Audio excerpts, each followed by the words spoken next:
right, so this trim we're using today is spruce, 1x4s and 1x6s. They've already been stained and ready to go with polyurethane. What we used on this is a wood conditioner by Minwax that keeps the stain from being blotchy. A oil-based stain, this is Provincial by Minwax. And then the top coat, golly, they're all Minwax. Polyacrylic. That was actually kind of a coincidence, actually, but we got 2 coats of satin polyurethane on here, water-based. Turns out real smooth, so we're ready to cut some boards. A lot of times we do this here at home in my shop because we have more space here available. At the job site, we've got scaffolding and ladders, paint and sawhorses and everything all in the way. So this is a good space for that. So the first thing you're gonna need is a nice flat, smooth work table. This one I just made out of some scrap pieces of plywood, and it's about 5 feet by 8 feet. You do need something like this to build the frames on. Back to the drawing board here, let's check the notes. You can see I've got my measurements written down from at the house. All of these are the tight measurements, and we're gonna undersize the window frame by just a little bit to give us that wiggle room. I'm gonna start by cutting the jamb pieces first. That's the pieces we're ripping to 5 inches. So let's grab some stock and chop it. I like to cut the top and the bottom piece first, okay? Now here comes the undersize. My actual tight measurement is right here, 59.5. I'm gonna take 1/4 off, so I'm gonna do it 59 1/4. That's the cut. As for the height, I'm gonna subtract 1/4 and then subtract 1.5 inches because the thickness of the top and the bottom members equals 1.5 inches.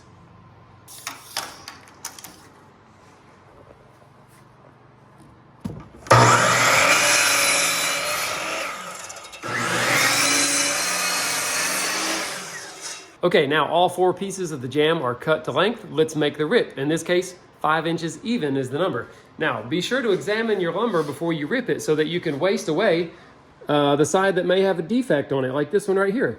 We're gonna keep the good side. That's gonna be on the show face, and the bad side gets ripped. Now for you new carpenters, here's a little tip about the table saw. The width that we want is 5 inches. That is the space in between the fence and the tooth of the blade. The tooth actually hangs over the side of the blade a little bit, and it's critical you measure to a tooth.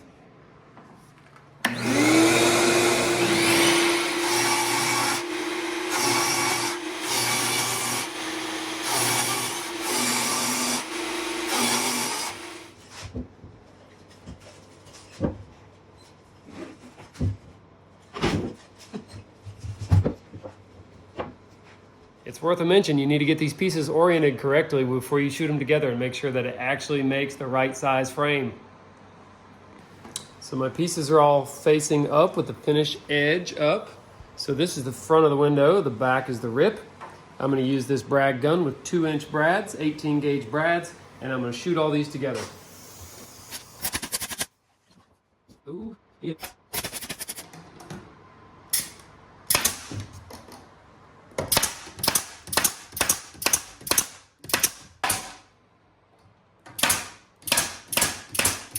It's time to cut the face trim. Now I don't measure the face trim on site because I'm gonna take those measurements directly from this jamb that I just made. Here's how I do it. Measure the tight measurement inside, and this is the vertical piece. This is 58 inches. I'm gonna use a 1/4 inch reveal on my face trim, so I'm gonna add 1/2 of an inch. That's 1/4 at the top and 1/4 at the bottom. My favorite way to join square edge trim is with a simple butt joint. This is a square edge butt joint, and for all the new guys maybe watching, this is the reveal. This 1/4 inch gap that we're leaving, that is called the reveal. It is tempting for new people to try to make it perfectly flush on the inside, but that's a total rookie move. If you're using standard molding painted trim like this, then you would do a miter joint, and this number would go to the short point of your cut and it would be assembled just like this. So let's go ahead and cut those pieces, 58 1/2. On the face frames, it's critical that you cut off the end of the board to get a perfectly square, clean end on every piece. All right, stick with me. We almost got this figured out. We're gonna do a little more measuring and adding, okay? For the bottom piece, we're gonna measure the inside clear space of this jamb. It's 57 3/4. The width of our side trims added together is 7 inches. Now, to get our actual cut number for the bottom, we need to take that 57 3/4. We need 1/2 added That's the reveal. And then we need to add 7 inches for the side trims.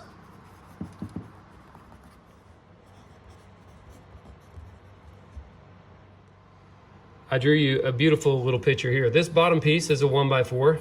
The homeowners would like this to be a 1x6 on the top, and it's gonna hang over right here, 1 inch on each side. So we're gonna add 2 inches to the length of the top piece compared to the bottom.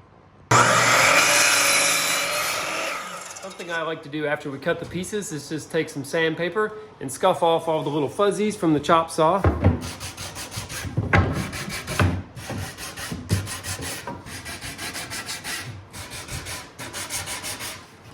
It just takes a second.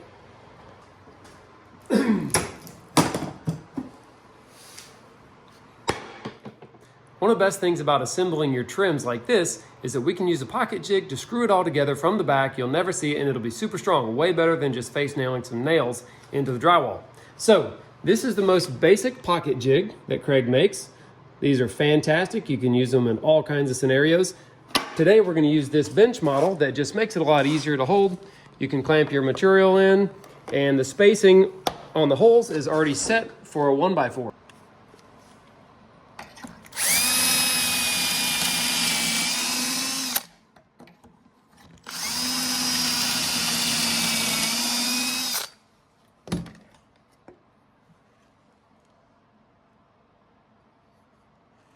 In traditional woodworking, it would take a lot of work to make a strong joint between these two pieces in this orientation. But with the magic of the Kreg jig and the invention of the inclined plane, I'm speaking of a screw, you just put a screw in and run it in with your drill, making a very tight and very strong joint. How about that?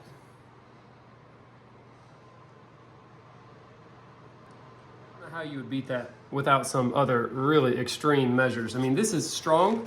I mean, I could try to break it. I might be able to break it if I really tried, but basically it's strong and it won't ever come apart. It's time to assemble this whole frame. So let's use the Kreg jig and drill holes in the vertical members in the back, and then we'll screw it all together. Hey, make sure you drill the holes in the back of the piece of trim instead of the front. Hello.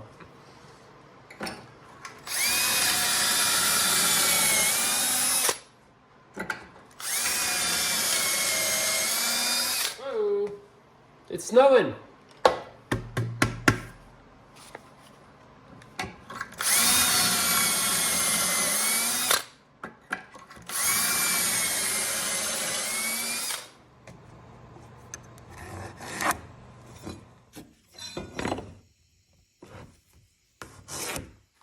We've got all of our pieces laid out face down.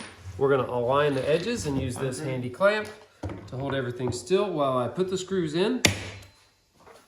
Now, I know this is a lot of information, but we have to tell you everything. Today we're using coarse threaded screws because we're using super soft spruce or pine material. They also make a fine thread, which is better for hardwoods like oak or maple or cherry or something like that, okay? See if I can do it without stabbing myself in the thumb. Taking it kind of easy there.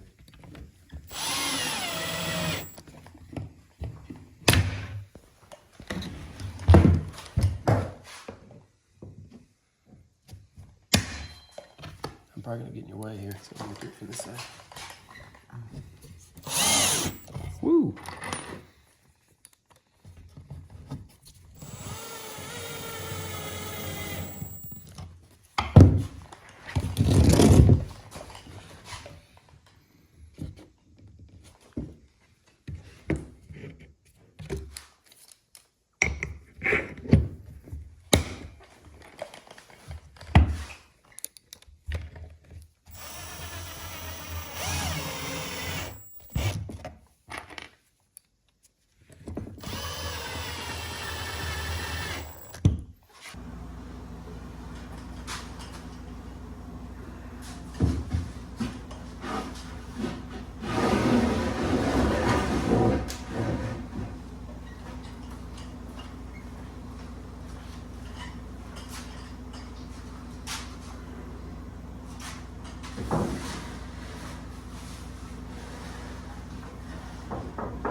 Finally starting to look like something here. Next step is to shoot this face frame onto the jamb. I start by putting one nail in each corner, making sure that my 1/4 inch and 1/4 inch reveal are correct.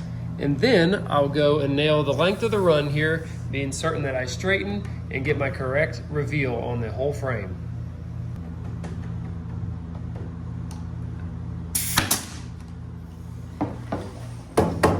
You know, knock it around a little bit here. I don't know if my arrows can make it all around the other side.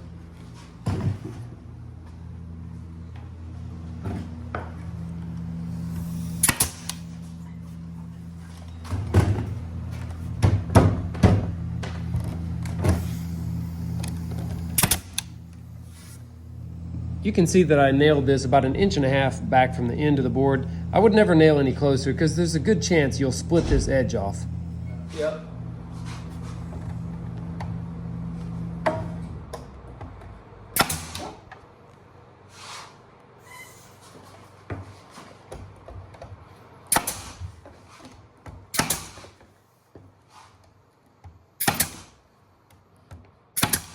Down. Well,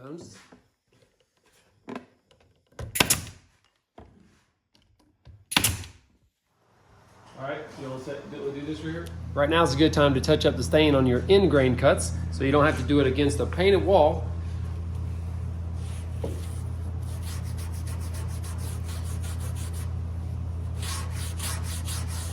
Beautiful. Don't throw these in the trash can, it'll catch on fire, okay? That's a good tip. So there you have it, one completed window trim. We only have about 20 more to do. This is a far better trim than I could do one board at a time on the job like we used to do. So I finally made it to the job site. It took all morning. I drove 30 minutes in first gear, low range, to get up this big mountain we're working on. So I'm excited to be here. I got all the window trims in the house now. I'm gonna start shooting them in. So check it out.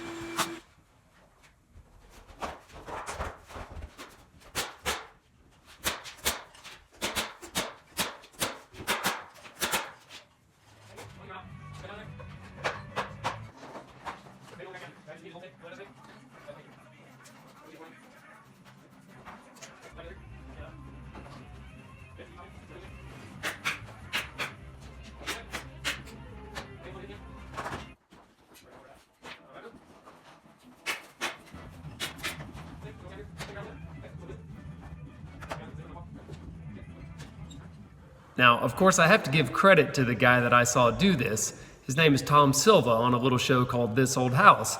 He was doing some nice painted trim. It was ornate, like molded looking trim. It may have even been on some crazy curved window or something like that. Anyway, I thought he was crazy for doing that when I saw the show. That was many years ago, and after building many more houses and considering that maybe we should try it, I thought it was a good idea, and we've been doing it ever since. Say for about 5 years now, this is the way that we've done our window trims, and I don't think I'll ever go back unless I have some special scenario where I cannot fit it through a door or something crazy like that, or I'll just build it in the room if that's the case. And these are all relatively simple ones. They're squares or rectangles or simple triangles.